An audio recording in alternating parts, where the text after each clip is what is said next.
Thank you, everybody, for joining us. Welcome back to another episode of the InterDrone podcast, your 30,000-foot view of the commercial drone industry. My name is CJ Smith with the InterDrone team. I am joined today with Michael Pehel, the chairman of InterDrone, and we have two fantastic guests with us today. We have Michael Blades, the vice president of Aerospace, Defense, and Security at Frost Sullivan, and Brian Garret-Glaser. He's a reporter at Avionics International and at Access Intelligence. If you guys wouldn't mind just giving us a very brief introduction about yourselves and some of the work you do in the space. Why don't we just start with you, Brian? Hey, well, thanks for having me back on. It's great to be here. Like you said, I'm a reporter with Avionics. I write a newsletter called The Skyport. I mostly focus on advanced air mobility, urban air mobility, whatever we're calling it these days. Those crazy eVTOLs and drone delivery and UTM and that sort of stuff. So yeah, over to you.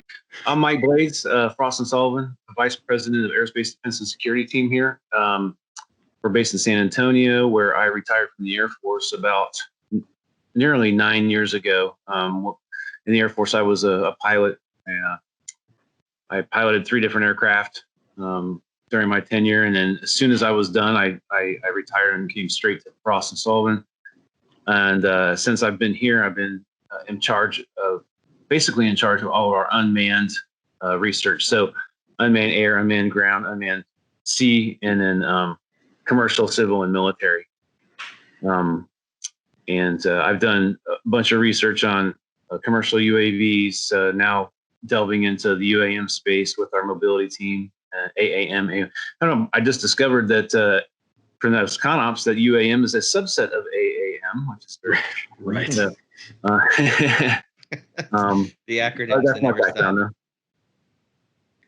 And we'll jump into that a little bit more later. So thank you guys for being here. If it's anyone's first time tuning into the podcast, we speak about a couple articles and we then shift into the interview portion.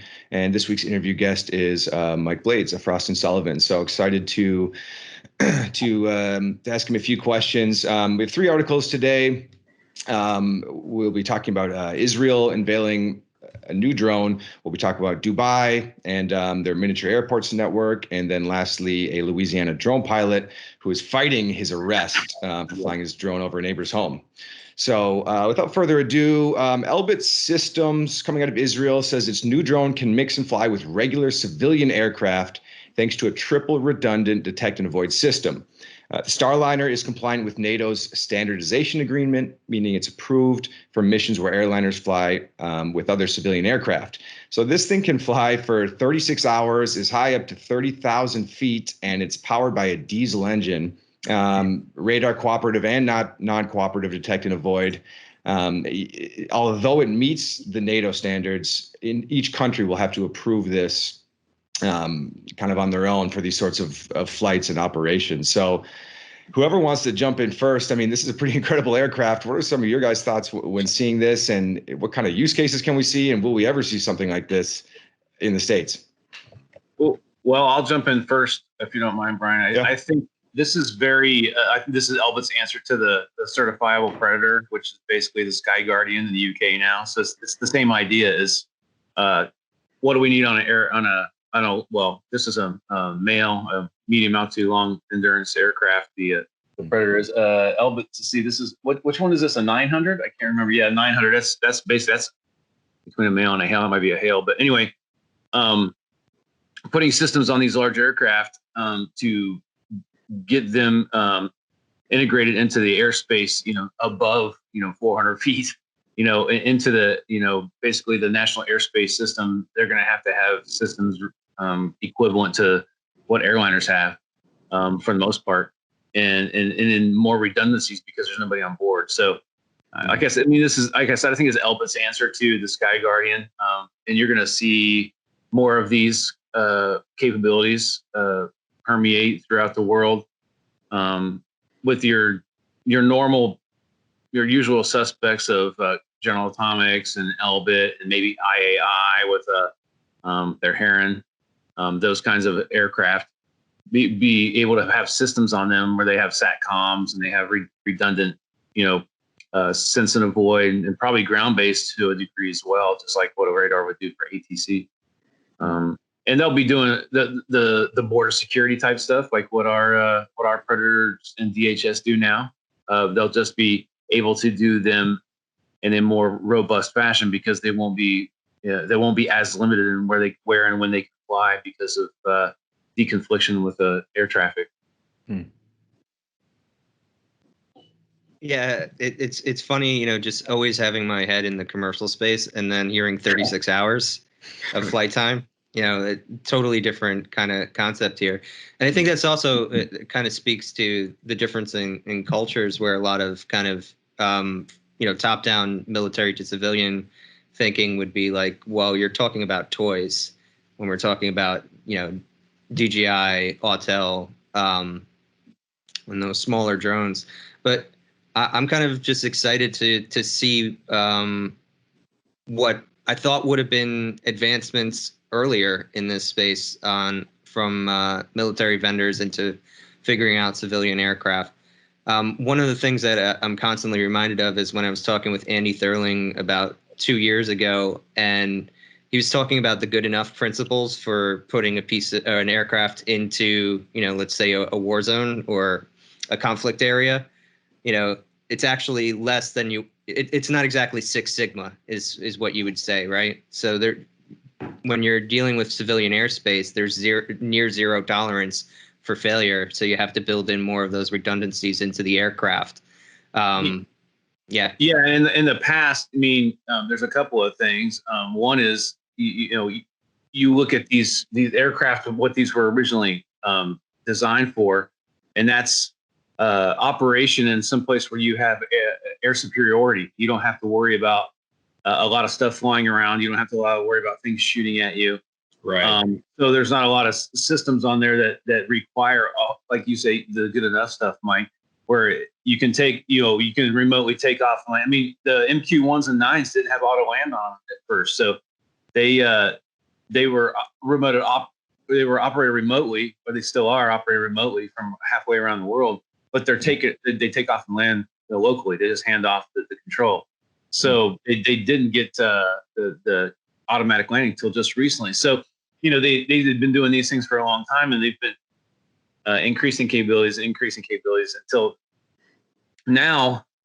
These areas where we're going to have air superiorities are going to get fewer and fewer. So now they have to figure out, well, where are we going to use these things now? Because the things that we're going to be using in actual wartime are going to have to be much more advanced than what these aircraft are. So we can possibly put extra systems on so they can actually fly in, segregated airspace along with other aircraft and do some of the things that maybe manned aircraft would have done in the past. But like I said, those systems are going to be, they're going to be superseded by much more capable systems, and it's just either you're going to have to adapt and do something else, or they're going to go away. Yeah, kind of retrofitting, right? Yeah, there's a lot of space on these aircraft for systems, and there's a lot of cool systems going out, and they're always working on swap, getting all the different sensors and radars and communications, all those to the minimum size, the lowest weight, and then the least power used. So those systems get better and better. You can put those on the existing aircraft, and they can do more things. But the one thing they can't do is be more survivable in a war zone when you have a lot of stuff shooting at it, because that's not what they were built for, Or be more attritable because they cost more and more and more. Exactly. Yeah, that's true. Well, and that's a big point of, kind of off the subject here, but that's a big point of emphasis now is in the military, attritable aircraft. How can we make them really, really cheap so if we lose, we don't care? Well, but is it off the subject though, right? Because this thing is massive, the StarLiner. What's it going to retail for? Like, what's it going to cost? What's its life cycle cost going to be? Well, yeah, that's the other issue, right? Who's the buyer?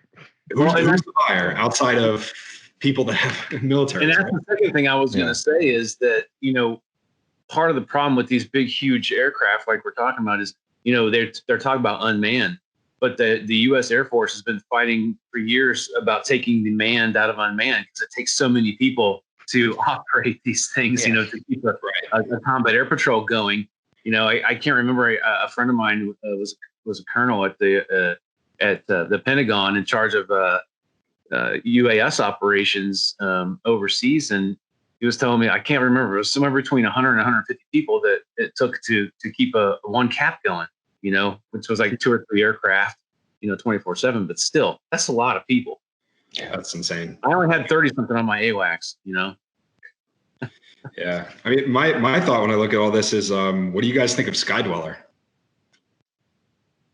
I mean, no comment. Just interesting. Yeah.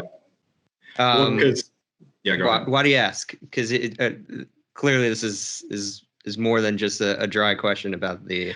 Well, I mean, I'm just asking because I recently had a chance to interview the guys behind it and thought it was very interesting. It's clearly going to take, years of development and certification flights and whatever, and it's not going to be here tomorrow. But if you get a system like that up in the air doing not the same missions of this, it's got 800 pounds payload. It's not nearly as much as StarLiner, but it can do a lot with 800 pounds of payload. So if you can, do border patrol, these types of missions with, one takeoff and landing every 30 or 60 days instead of 200, 100, what does that do to costs?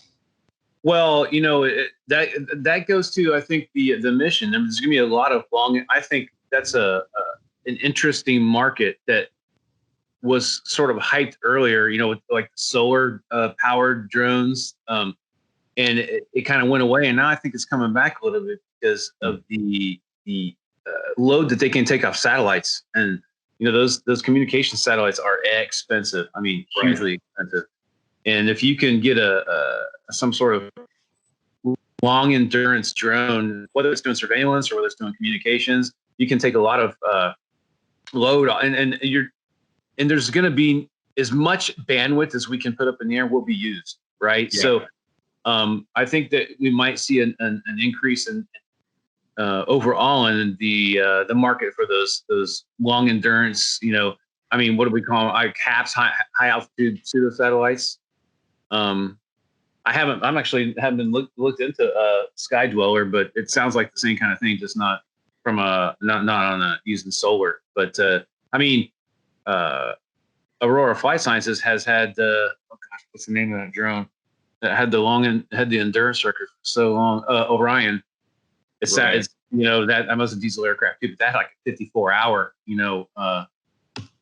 dwell time, and so you get those multiple day things, and now you're talking about, like you said, some costs that you can some cost efficiency you can deal with because you don't need as many people to operate it, and it's in some cases two reasons those aircraft are a little bit better than satellites.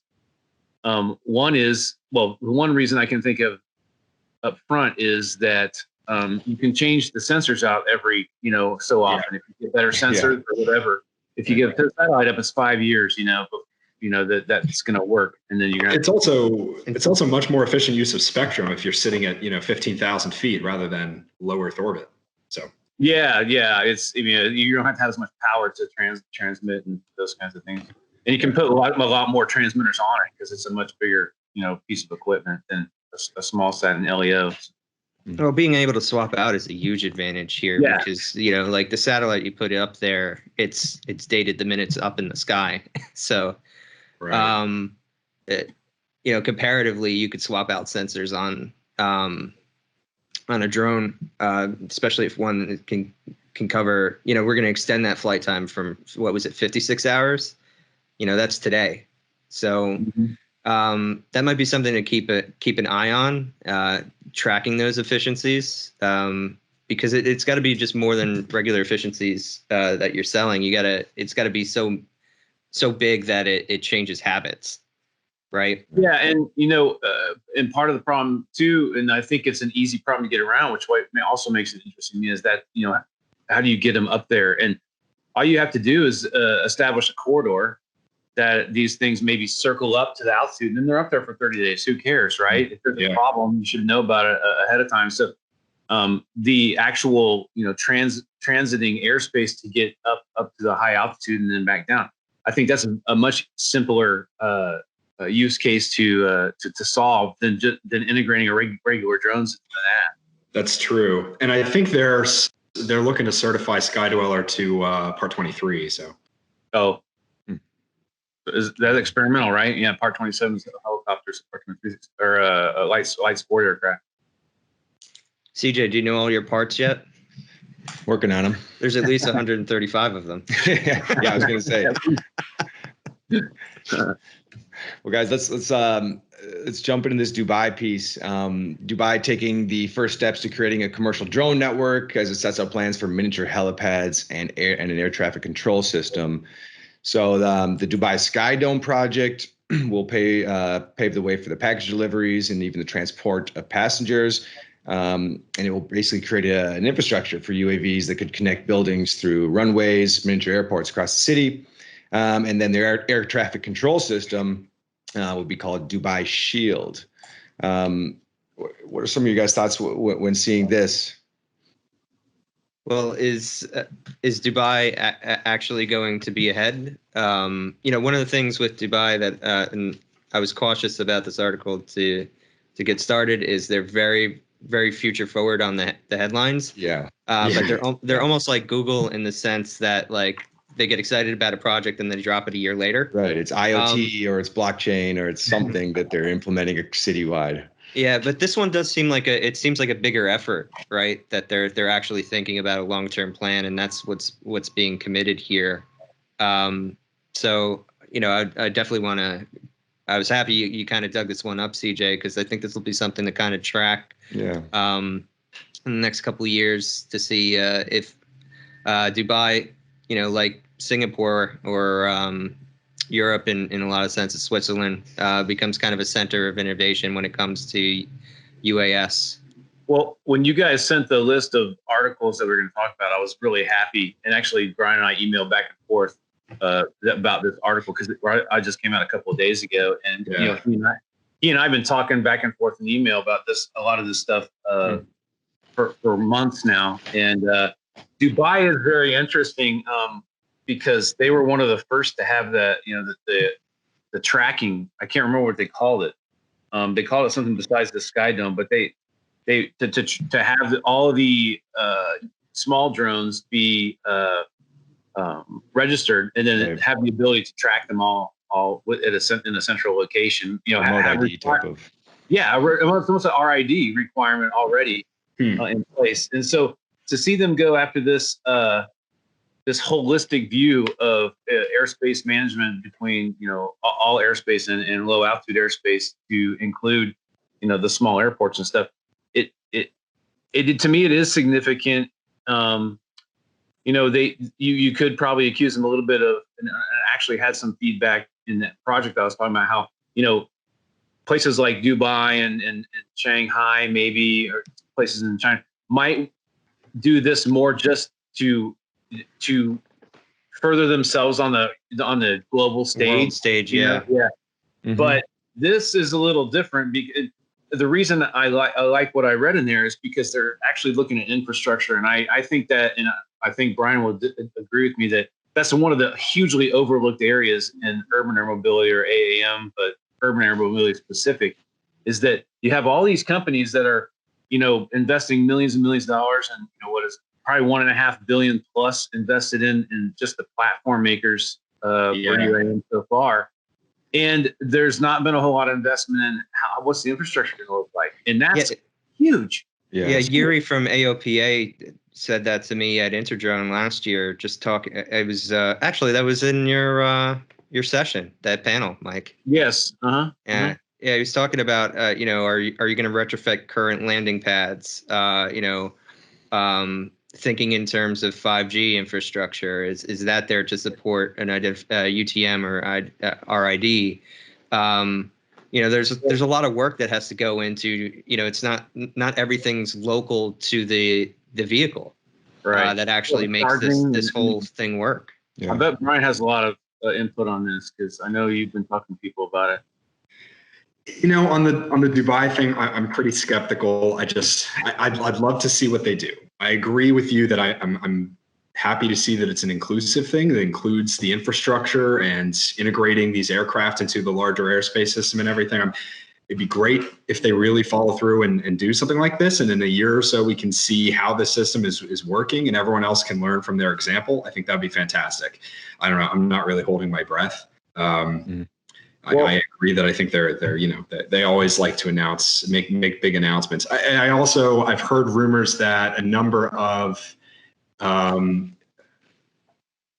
I don't want to name names of companies, but I've heard rumors that some of the early UAM OEMs, so to speak, that were flying in Dubai had some incidents that have not really made it to the headlines. Well, I'll name one. I mean, EHang was supposed to be in there doing that, and then they're not all of a sudden. So I don't know if anything happened, but it makes you wonder. And you and I talked about, I hate that design, and people can yell at me or disagree with me or whatever. But I just, in fact, I sent an email because, I've been through courses of aerodynamic engineering and took courses on everything. I've never designed an aircraft, but I can sit there and look at the EHang 216 and see the rotors, within inches of each other. Are you going to have to go buy those things to enter that aircraft? I mean, that's just an accident waiting to happen. I just hate the design. Yeah. So I think they might have a little more. What's the word I want to use? They might have a little more success with the cargo only version of that. Sure. And then they're also their cargo drone. But beyond that, the Dubai thing, it interests me because the one thing that they have there is the ability to change the rules right now. That's true. That's true. If they commit to it, they can make it happen tomorrow. Yeah. And that's Dubai a great opportunity. Evidence of that. Right, and that is a great opportunity. We have a guest star. Sorry, hold on. All right, Alex. He decided he was too good for the stage. Off the kitchen table, please. No, right back on. Okay. I completely agree. It's a great opportunity for everybody else to learn from the example of a country that can just up and change the rules however they want. And on the EHang thing, I think last week, I was interviewing Garret-Glaser, the CEO of Wisk, the joint venture between Kitty Hawk and Boeing, and he actually named EHang and said, people asked him what he was worried about, what he thought about competitors, and he said he's very worried about the, quote, aggressive strategy of EHang, because if something goes wrong, it, of course, is very damaging for the entire industry. So he did name them. Yeah. And he's completely right. But back to the infrastructure stuff, the investment in infrastructure, I think that the money is there. There's a lot of larger investors. I know very well Michael Diamond from Nexa, is looking for opportunities everywhere he can. And I think he was very instrumental in, he put a lot of the money up to build Canada's ADS-B system, I think. So they've got a lot of cash. And they're looking to spend it on UAM infrastructure. But people are waiting on, guidance from regulators. I've heard that the update to the what is it, AC 150, the heliport advisory circular, is going to come out in the next month or two, I think. And it's not really making any changes. It's mostly just condensing the document to make it a little easier to get through. But I think people are waiting on those sorts of guidance from the FAA to come out so they know, okay, where am I going to be able to invest my money and not have it be, unusable. We had Chris Anderson on less than 2 episodes ago, and I think the feeling and the mounting feeling that I was kind of getting from him was just we're not going to expect the innovation in regulation to come from the FAA. There's just you never can. Yeah.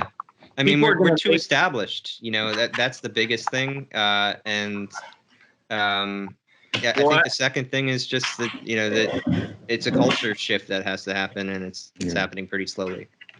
Well, as it has been with drones, they've relied on industry to come up with solutions and bring it to them, and that's the same thing that's going to happen with the air mobility platforms is, they're going from a risk-based analysis, or they're going to a risk-based analysis from a manufacturing standards point of view when they're looking at certification. But and that should allow a shorter pathway to certification. But you still have issues that you're going to have to deal with because we just now saw the first certification of an electric aircraft, right? And that's a normal fixed wing Cessna type looking airplane with the capability to glide to a landing if it needs to. When you start talking about automation and autonomous systems and redundant systems and operating in environments with a bunch of other things, you're gonna have a lot more requirements to be certified, especially when you start putting people on board, and that's where the real complexity comes in. That's why, again, I think we're gonna see a lot more advancement in the ability to move things with automated drones before we see them, and I just won't say drones, but automated platforms before we see the movement of people. Right. And so, that goes to, you've been saying this for months. But again, to go back to the Chris Anderson podcast, he said the margins on cargo weren't that high. And, maybe, but I think those margins compared to, a small UAS commercial operation are probably vast. So there's more interest there to actually get it done. It also depends on, what the cargo is and what the use case is. I think that, people are looking at these massive markets and, as with many tech companies and things of that nature, people talk about these massive total addressable markets, right? I mean, I wrote recently about a lot of the companies in the UAM world are talking about things like we're going to solve traffic, right? We're creating these aircraft because the streets are congested and look at nothing's ever solved. That's a key word right there. That's sure. Bad. Yeah, but okay, address traffic at the very least. And they'll, I mean, you guys have probably seen these pitches before, right? Every single pitch of these companies starts off with the percentage of, according to the UN, the percentage of people that live in urban areas is going to increase, and it's this is going to get worse. Well, why do they do that? Because that's a massive total addressable market, and so then you can go to investors and you can say, you should give me $2 billion because the total addressable market is, $5 quadrillion. Yeah. But the reality is, I think initially we're going to see some really interesting and probably pretty profitable use cases, but it's not going to be that. It's going to be there's a hospital on an island near Vancouver. The name's escaping me at the moment. That needs Victoria Island. I believe that's it. That needs a radioactive isotope to perform certain procedures, and they get it delivered from Vancouver. And the way that it's delivered right now is car to ferry to car to hospital. And when it's delivered, it has so little of its life left that it's not that useful. Well, if you can fly it there by helicopter, then now all of a sudden it has 40% of its life left instead of 20 or whatever. That's a huge improvement. If you can fly it there directly via drone, that's even better. And there's use cases. I mean, that's a really, really specific use case. Then you talk about the companies that are looking at organ transplant and stuff like that. There's going to be, I think, specific use case, or even delivery of things from warehouses to hospitals. Hospitals constantly do overnight delivery for everything. They don't care. So there's use cases like that I think that are going to be really interesting first. And that addressable market is going to be, 1,000th the size of what these guys are talking about. And it's going to start there. Yeah, you're pitting, sometimes it's stacking a bunch of specific use cases that are pennies comparison to we're going to solve traffic as your pitch. Right. But even if you're solving traffic, whatever they mean by that, one of the things that doesn't get rolled into that discussion is well, how do you actually incentivize those buyers in that market to purchase you? Usually it means you drop the price, and it has this deflationary effect on everything. So you're actually bringing the entire cost or the entire profitability of that market down as you enter it with this new disruptive technology. And that's usually not talked about when you pitch to your investor, because you want to make it seem like you're getting the whole $1 trillion. When you're really, if you are successful, you might bring the entire market down to a $500 billion market. There's $50 billion market. There's a lot of issues with the discussion of applicability of UAM to traffic and congestion and all of this. I've written a lot about this recently and talked to a lot of people, current and former people from Uber, a bunch of people from various areas. There's a lot of problems with this. I think that there's a lot of, how should I put this?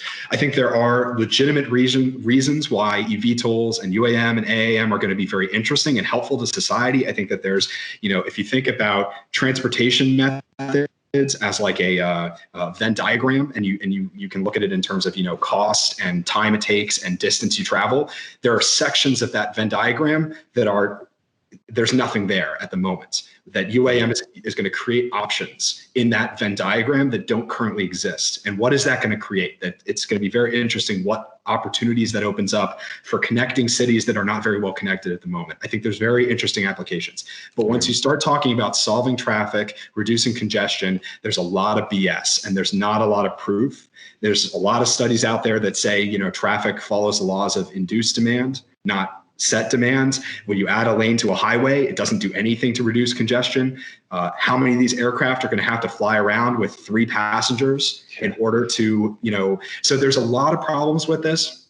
And I know this is jumping ahead a little bit, but the introductory sentence or paragraph or something of the UAM ConOps that the FAA put out, the version 1.0 ConOps that they put out like a week or 2 ago, it references the idea of solving traffic as part of the reason why they're pursuing this. And I was very concerned to see that, because it feels like, you know, these community adjusted EBITDA and crap things that you see out of the tech world now being pushed out by the FAA. And I was very worried about that. Well, they got to sell it to their bosses too. You know, that's true. Well, Brian, let's jump right into that. So you wanted to talk about this, the ConOps from NextGen, and they worked with the FAA and with NASA. Why don't you kick that off a little bit and tell us what this is telling us? Yeah, sure. Sounds good. And maybe I'll actually put up on the screen what I was showing you guys earlier. Sure. I'm trying to find that graph now. Right. Because, you know, coming from the UTM and the UAS world, I mean, you guys know the FAA likes to sort of offload responsibility for building up these systems. I don't want to be too negative on the FAA. I don't mean to be super negative, but I do want to share this graph real quick if I can pull it up. Hopefully you guys can see it in a second here. This is the notional UAM architecture that they've put out, and you can see. I'm sorry? It looks just like the UTM architecture that they put out before. Right. And so you can see on the left-hand side here, this is the FAA's role, and this is everything else. Mike, notice the dotted line. That's to make sure you know they're separate. Yeah. Right. Oh, yeah. Right. So let me go ahead and just Government's not putting their thumb on the scale here. But what I'm saying is, if you look at the UTM diagram, it looks almost exactly like that. It just has UAM in place of U, and it says down below, it talks about how they're similar. But. Right. So this, basically, this is the version 1.0 concept of operations. So all of this is subject to change. This is not even approaching rulemaking or anything yet. Right. But the idea is saying this is how we're going to get from point A, where we are currently. Is my camera's not on, is it? There we go. Okay. Now it's back on. This is how we're going to get, the FAA is saying this is how we're going to get from where we are today in terms of how UAM type operations would proceed, which is basically under, you know, current operational framework, just like a helicopter, you know, operation. How we're going to get from that to this envisioned, you know, very high volume, high tempo, dense operations in, you know, congested areas kind of future that people are envisioning, how we're going to get there. And what it does is establish UAM corridors that I guess the FAA is going to be responsible for defining where these corridors are going to be, and then the quote unquote community of, you know, operators, UTM companies, everybody combined that's in this industry is going to sort of collaboratively decide how do we increase restrictions, performance requirements, et cetera, so that we can slowly increase the tempo of operations. So the idea is that these corridors will have their own requirements for operations that is completely separate from the airspace around it, and that can increase over time. So as, you know, the tempo of operations meets capacity. Oh, and I should also add in, air traffic control will not provide tactical separation within these corridors. So that's the point, right? Is that ATC does not have the capacity to do this, so they won't. They just will not provide tactical separation. So as operations meet the capacity of the current operational framework, the community of companies can begin to increase the tempo of operations by either, you know, creating new tracks within the corridors, or by increasing requirements either for the performance of the vehicles or for the performance of detect and avoid systems, or data sharing or whatever it is, so that they can reduce separation minima within the corridor and increase the tempo of operations. So it's the idea of trying to build a system that is adjustable over time and can scale up based on capabilities increasing over time, which fundamentally makes sense. But the FAA is kind of stepping back and saying, you guys, figure out how you want to do that, and we'll just kind of have oversight. So, is there such a thing as being too open? Blades, what are your thoughts on that? Is this giving too much leeway and not enough standards? Well, I think it's just a starting point. I think this is going to be hugely standards based, and they'll be integrated as we go through. In going through the ConOps, I saw a couple of things that I found interesting. It was talking about if you're first of all, it talks about being a pilot in control, being on the aircraft first, which is a requirement now. So that makes sense. So we're not going to see anything different than that for quite some time, even though the Ubers of the world would have you think different. I guess when they say that they have something in place by 2023, they never say it's going to be automated. But no. So, but but still, to have a scheduled route, other than just a test route by that time, I think is going to be a huge Hail Mary. But the one thing that I saw is when it's talking about if you're in the urban air mobility corridor and you have a malfunction, it tells you to get out of the corridor, and it tells you to turn on ADS-B and transponder. I'm thinking to myself, or ADS-B out. I'm like, why wouldn't you just have it on the whole time? I haven't gotten too deep into that, because if you're in being a pilot for 21 years, if you're that low to the ground and you have to worry about turning switches on because you have an incapacitated aircraft, that's not a good thing. But I don't know, just things like that, I think, and it was done in coordination with NASA and stuff like that. So again, this is going to be an evolving ConOps, and I think it's a good start. But I think that the future iterations of this are going to have some sort of definitions and standards in there, and those will be developed, as the market moves along. On a similar vein, there was a line talking about air traffic control responsibilities regarding these UAM corridors, which are very few. They're not not going to do tactical separation, et cetera. But it said air traffic control will set availability of the corridors, closed and open, based on time of day or the flow direction of nearby airports, that kind of thing. And then it said air traffic control will provide advisories regarding UAM operations to other aircraft on a workload permitting basis, which I thought was interesting. Which makes you elaborate on workload permitting basis? Yeah, I can't. That's exactly what it said. Yeah. Well, they didn't elaborate. I think what it means from an air traffic perspective is if an air traffic controller is required for something, they're going to take the priority of the manned aircraft over the unmanned aircraft. Okay. That's what I see it as, but it could be wrong. But usually the least, the most amount of risk is going to be looked at first when it comes to air traffic control. Right. I guess what I'm thinking is, the corridors are supposed to be, they will be public information and everything, but will all manned aircraft be completely aware of their presence and their operations, and who is responsible for making sure that they are? Yeah, and that that's so a lot of this, I think, is going to end up being, by definition, incumbent on the urban air mobility aircraft, because you're still going to, if you look at the ConOps, the way I look at it, you're still going to have general aviation aircraft that are going to be allowed to go across the corridors, and they're not going to have the equipment that the urban air mobility aircraft are. I'm not sure if that's correct, because the ConOps says over and over again, it says the requirements for operation within or to cross the UAM corridors can be defined, blah, blah, blah, blah, blah. So the idea is that you will not be able to operate within or cross the corridor unless you meet the performance requirements for the corridor. So initially that'll be exactly the same as the airspace around it. But I think over time, as the performance requirements of the corridors change, general aviation aircraft may or may not be able to enter. They may or may not be able to, but I think that's right. But I think you're going to get a pushback from GA, like you do with any other thing like ADS-B and all that. So Sure. yeah, I think you're right about that. That there's going to be minimum requirements. It's just a matter of if GA is going to push back on that, like they always do. Yeah. So this is going to be clearly evolving. Yeah. So it's, I mean, basically all we've done is we've drawn a dotted line around the space.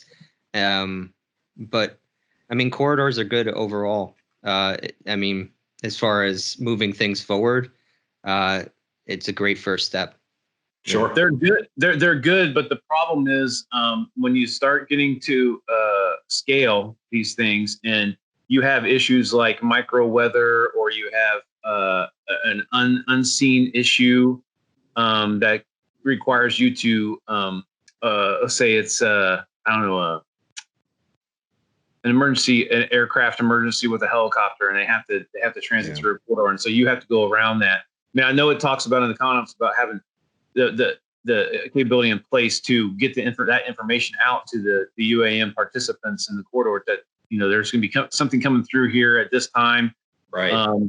And so you're going to have to get around it. But so what do? Do you hover? Do you wait? Do you go outside the corridor? So there's going to have to be, you know, additional, obviously, ConOps to meet those issues. And, you know, I right now, the entire structure is not looking at those contingencies, because when you look at all these platform makers and they say that we have this much endurance, that's great, or this much range, that's point to point. They're not taking into account any kind of problems they might have in between, which business aviation does. Business aviation has some sort of fudge factor in there for if there's an unforeseen incident that causes them to go off of their flight plan for to avoid weather or whatever it is. Yeah.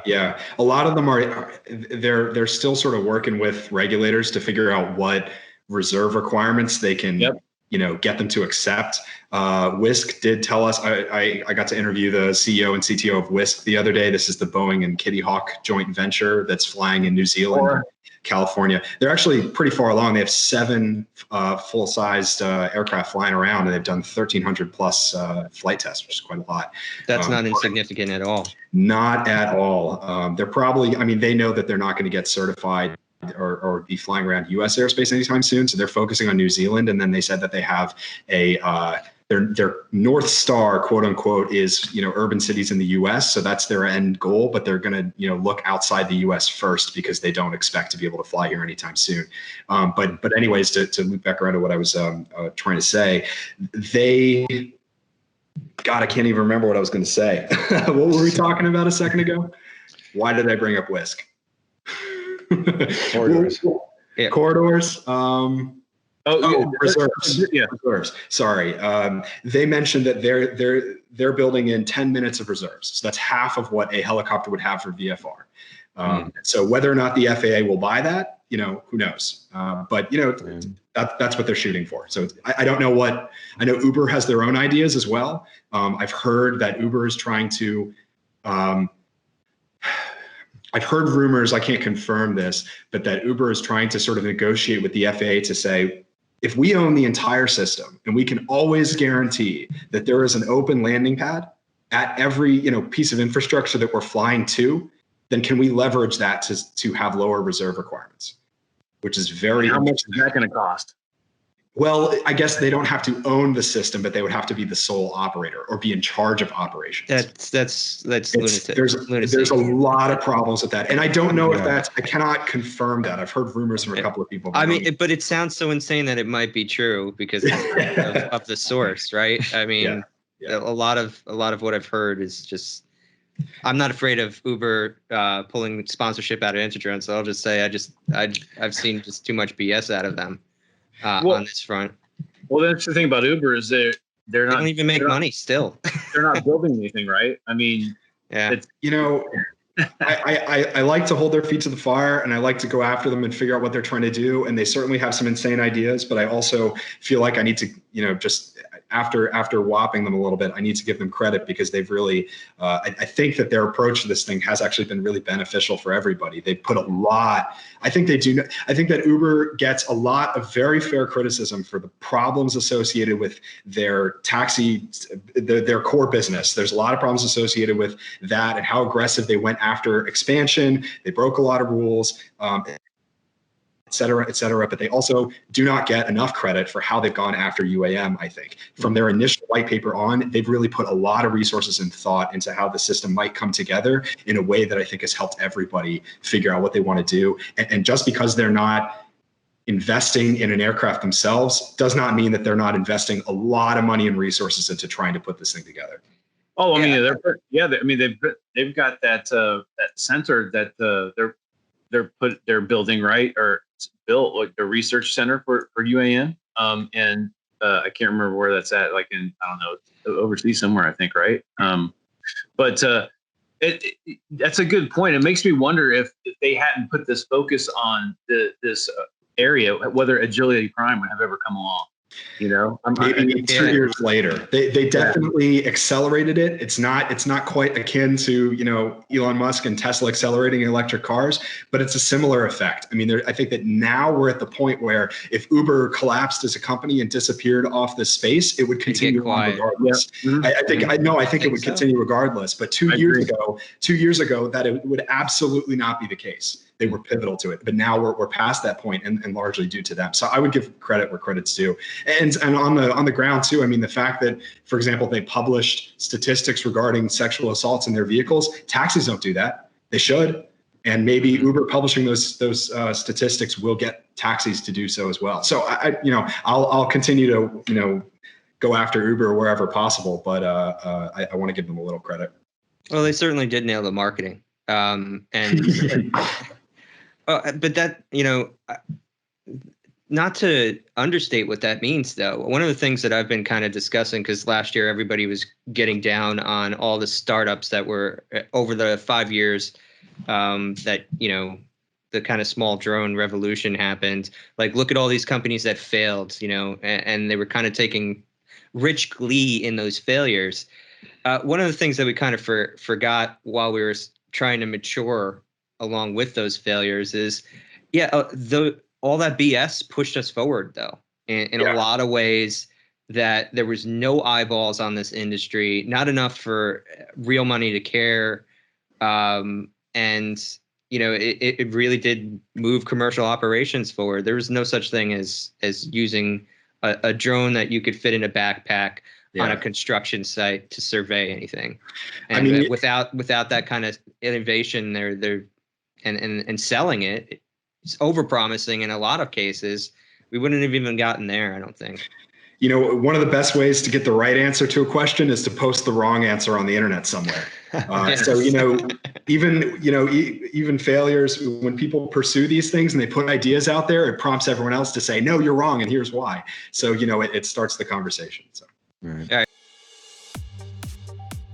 Yeah, definitely. Let's jump in and ask Michael Blades a few questions. So, Mike, just want to thanks again for joining us today. You've spoken at a number of previous InterDrone conferences, but can you just talk a little bit more about your background and how you actually ended up in the drone industry and being an analyst in UAS?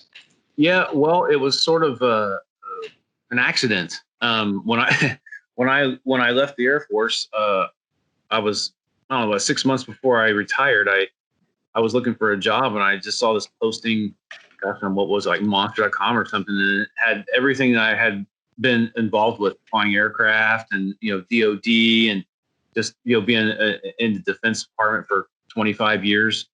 And so I applied for the job. I went in for the interview. I got hired on the spot in April to start in August. So the guy that I was working for had a lot of faith in me, and it turned out pretty good. But and it was interesting. I'll say his name. His name is Wayne Plucker. He's about a 71, 72-year-old man now. Smartest dude I've ever known in my life. He knew something about everything. He was on top of the aerospace, commercial aerospace, military aircraft. He probably forgot more than I know about aerospace. He F4 pilot. anyways, he's retired since then, and I sort of moved up the chain. But I fell into drones by accident. We actually had a guy, his name was Monty, and we hired him around the same time I was hired and he had come from Northrop Grumman, and he was in the drone space, so he was going to be our drone analyst. We had just recently lost our person who was researching drones. This was 2011, 2012. So it was all military drones at that point. Yeah. To actually AUVSI. AUVSI hired away Lindsay Voss, who actually just left there. But she left Frost, went to AUVSI, so we had this open space. He came, he started working. He was listed for a month and got rehired by Northrop Grumman. So we had nobody to cover drones. And since I was the only military person who had any C4ISR experience, which my experience was flying AWACS, so I didn't actually do any of the reconnaissance or surveillance. I just flew the people who did. I got into that space, and then just from being in the aviation background, just branched out into all the rest of the aviation stuff. So I had focused from the beginning on military UAS, and then as the commercial space came along, I had to cover that because that was a growing market. And really, Frost and Sullivan, from a company standpoint, our focus is on growth markets. We are really trying to separate ourselves now from being this company that does forecasts, because everybody does forecasts, and we always joke that forecasts are funny because they're always wrong. It's just a matter of how wrong. And so we really are focusing on growth opportunities now. We still do forecasting, but we really are looking at where are the growth opportunities in a certain market going to be in the future. Mm-hmm. So it was an accident that I fell into it, and I've been working on conducting research since the market started, really with the Phantom camera drone in 2013, the Phantom 1. So I am overwhelmed at times because my responsibilities are everything unmanned, along with counter UAS and now UAM. So it's a lot of stuff to try to get your head around, and I can never get it all. So that's why I'm glad I have friends like Brian to help me out. Yeah. He gets a lot of good information, and he writes a lot of good stuff. Yeah, right back at you. In the UAM space. So. Right. Actually, I get all my ideas from your 2 Twitter feeds. So I've been so busy lately, I haven't tweeted much. But, yeah. Well, I used to do more primary research, but it's, new position, 5 different shows. I don't have the time. So I just steal your ideas. Back to talking more about growth opportunities. You gave a webinar earlier. I think that was in April, the 2020 UAS Outlook. Can you just at a high level hit some of those kind of key takeaways, and has anything really changed since that webinar? Well, would you tweak something if you were to do it today? Well, we were just starting with COVID, right? Yeah, exactly. And so that report came out, and I was almost going to be published in COVID, and people are like, well, you need to put something there about COVID. And I'm like, okay, because I did put a little thing in there, and basically what it said was, I think it's a double-edged sword with COVID, where we're seeing a reduction in certain drone use because companies just can't afford to experiment. In the process of adopting or had contracts. The companies that were going to contract out for drones maybe didn't have that capability more because they weren't bringing in that revenue because whatever it was. So that went away, but the opportunities produced by responding to COVID increased. Delivery of critical items, medicines. Kind of like an extension of what Zipline does in Africa. A bunch of different things. And then I heard today, I was on a webinar early this morning, and a couple of gentlemen from the UK were talking about opportunities to COVID there. And one of the things that they mentioned was we understand remote inspections, remote site surveys, and not like cadastral surveys, but just remote viewing of areas. But he's also talking about virtual tours. And instead of having someone with a camera to do a virtual tour of a home or around the home or around a job site or something, using drones for it. So the COVID has increased the need for that, or requirement for that. So there's been some use cases that have been highlighted and emphasized by COVID response. So hey Mike, can I ask you the use cases in terms of response to COVID? What kind of a market size are we really talking about there? Because we've all seen the headlines about demo projects and pilot projects, but has there been like a significant market there? Oh, here's the thing. that's the reason why I didn't change my report, because I just put this thing in the beginning, and I thought it would take me a long time to try and ferret all that stuff out to understand what the actual market opportunity or the addressable market would be. And I don't know that can be measured, because, like you say, it's a lot of trials. It's a lot of zip lines starting their thing in North Carolina, and Alphabet doing more here, and Drone Up, and the Sky Scopes companies that weren't doing deliveries before, working with companies and then doing deliveries, because they're very. So that was the interesting thing that I've seen, is that companies that weren't focused on delivery before, but are smart with how they operate drones, were able to adjust and be flexible to integrate that capability into what they already do, whether it's inspections or whatever, because they had the platforms, they had the know-how. I don't think that the market. I think the market is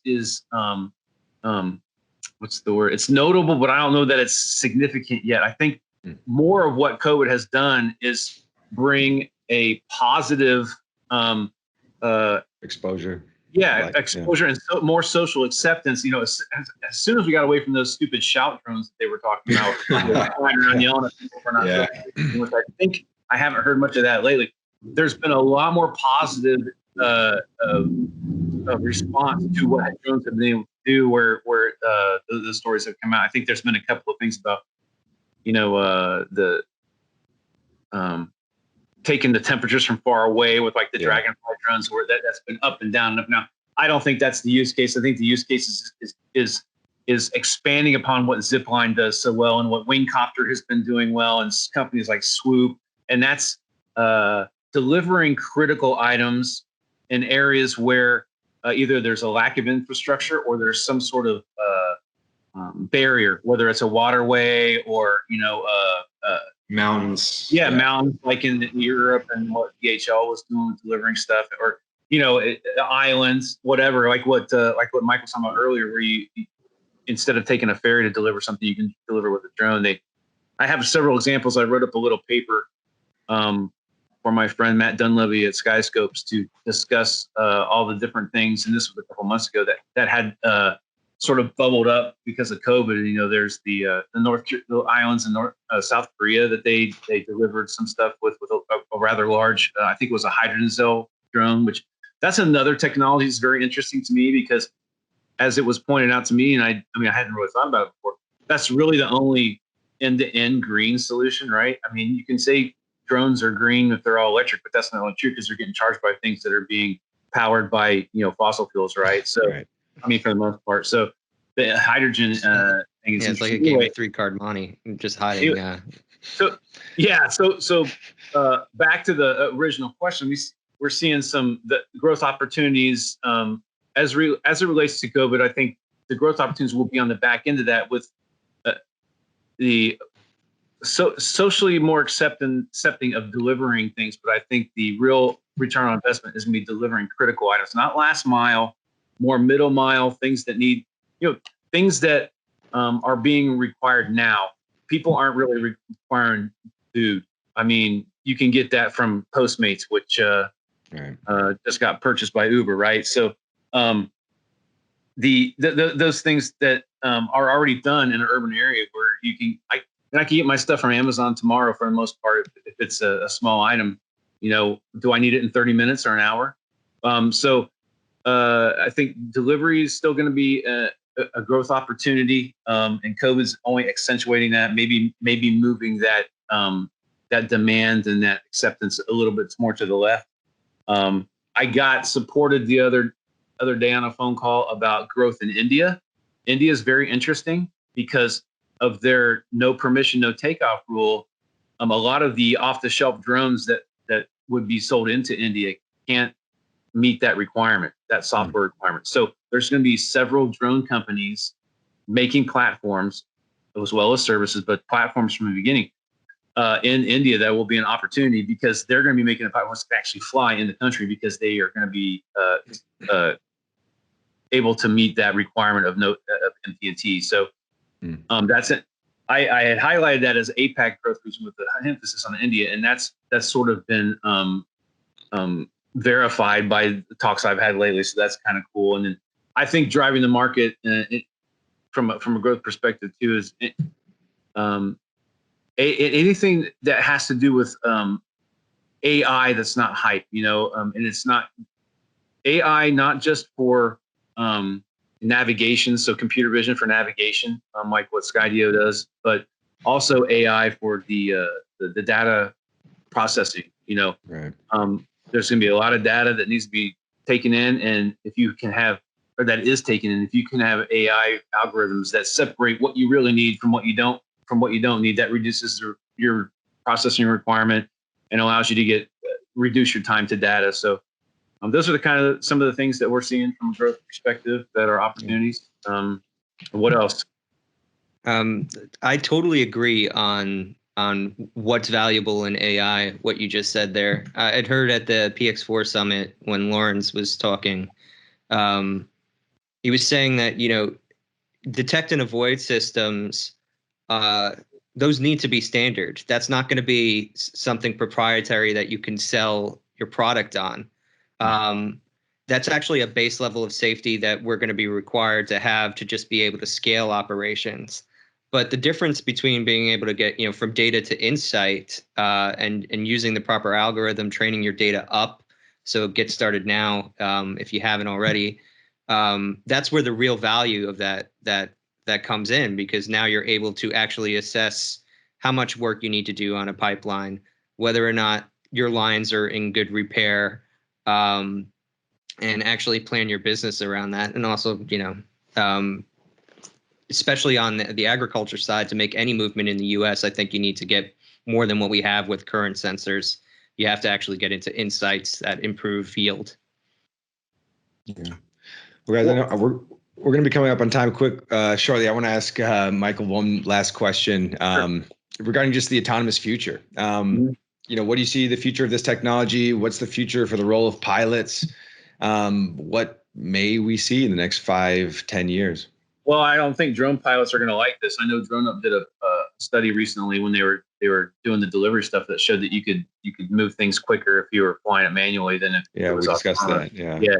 And that is all fine and dandy, but then I like DroneUp. I like Tom Walker, but from a I like what they're doing, and I think they'll probably change with the times, just like everyone else will need to if they want to stay relevant. But a time factor is great, but what's the cost savings? I mean, if you have an automated drone that's flying around, if you have 10 automated drones that one person can watch flying around stuff, and it doesn't get there as quick if one person's flying it, what's the cost difference? Because you're using a person to fly one, so the largest cost in pretty much any operation is manpower cost. So when you take that person out, what is the cost savings there, and is it worth that extra minute it takes to fly that distance? And the answer is probably it's going to be more advantageous for you to have autonomous systems. So I think the future is autonomous, semi-autonomous. I mean, you could look at the ConOps we looked at from UAM earlier that Brian discussed so well. And it talks about human within the loop, human on the loop, and human over the loop. And human over the loop is automation, right? Almost full autonomy there. I mean, I think, that probably is full autonomy, because all you're doing there is monitoring. And I think that's the future. I think it's going to be multiple drone operations from a centralized location. You see the drone in a box companies, which is my next report that I'm doing for subscribers, is drone. It's going to be a report on the drone in box market. And that's what they're focusing on is, obviously, for that to really take off, you're going to have beyond visual line of sight rules in place, because that's where the real ROI is from beyond visual line of sight. It's not operating over the horizon, it's operating remotely. So when you can take a bunch of drones and so the way I see this is very interesting use case is that, you have a set of drones in a box, say a set of Percepto drones, Aerobotics, whoever you want to talk about. There's 20 some odd, 30 some odd companies out there that I know of that are developing either proprietary or platform agnostic, depending on what their business model is. And interestingly enough, you see a lot of these drone box companies also focusing on a vertical, which I think is interesting, because I think that's what we've seen, where we've seen real success in the commercial drone services markets is the companies that focus on verticals, because they're getting really good at doing a specific set of applications better than anyone else. So you see companies that focus on ag, companies that focus on security. But what I see is you have these set of drones in a box around a perimeter, say, and they're either queued up to operate by a warning, some sort of security warning, or by some sort of time frame where it hits some certain amount of time. They know they got to take off and do this specific inspection. Goes off, does it automatically, whatever it's supposed to do, comes back, either downloads the information through the box, and all gets automatically processed through some sort of AI algorithms. And, at the end of the day or the end of the week, you have a whole set of outputs that were completely automated, Right. Yeah. And so I really think that that's the future. I think we have a long ways to go. There's quite a bit of standards that still need to be met. There's quite a bit of redundancies that need to be integrated into aircraft and capabilities with regards to sense and avoid and all those kinds of things. But I think that's the way it's headed. Yeah. Chris Anderson was on a previous episode, and he mentioned that we basically have a remote helicopter market if it's a 1-to-1, one pilot to one drone or one pilot to one aircraft. So it is interesting. Yeah, I like that guy. He's so smart, and he has me blocked on Twitter, and I don't understand why. I've never understood why. I like to see all sides. So do I. I leave them both. Because even some people that you may not agree with all the time still have some good points. Absolutely true. Yeah. And that's so important, I think. Yeah. And so, I mean, I lobbied to get, because I used to like reading, because I think he's so smart. I think Chris is so smart. And, I mean, just because, 3DR didn't turn out the way that, he had hoped, and even, we had hoped. I mean, it's a U.S. company. We wanted to succeed. Yeah. But I guess he thought I was a Twitter troll, which I'm really not. I mean, I only respond to people who come after me, but I don't know. We'll put in a good word for you. But yeah.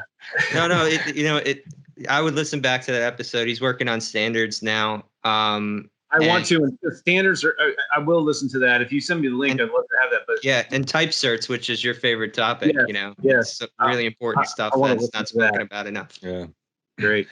Well, thanks again, guys. I know we're coming up on time. Any final thoughts from either of you? And then how can people get in touch if they want to learn a little bit more about your guys' work? Brian, if they want to read some of your writing, even ask some questions on Twitter or whatever your platform of choice. Yeah, I'm on Twitter at @garrett-glaser, and you can try to figure out how to spell that. We'll put it in the link. Okay. And I'm on aviationtoday.com. I publish there, and I've got a newsletter every other week called The Skyport, mostly about UAM and EV tools and that kind of thing. And then the last thing I'll say is just a quick thing to you guys. I'm interviewing OneSky later today, their CEO. What should I ask? Any ideas? I have to get on the next call. Sorry. Okay. I'm gonna dodge out on that. I'll see you later. Email me, Brian. I'll send you some questions to ask. Sounds good. Will do. And for me, I'm on Twitter at Mike S. Blades, just all together. And then my email is michael.blades@frost.com. If you ever want to reach out with questions about what we talked about here or anything else having to do with drones, counter drone, or advanced air mobility, especially if it's on the cargo side. I love talking about that. Great. Mike is a critical follow on Twitter. You got to follow him. Yeah, we'll put those links below. So thanks again, guys, for joining us. And thanks for having us. Yeah, everyone have a great rest of your day. All right, take care. See you. Bye-bye.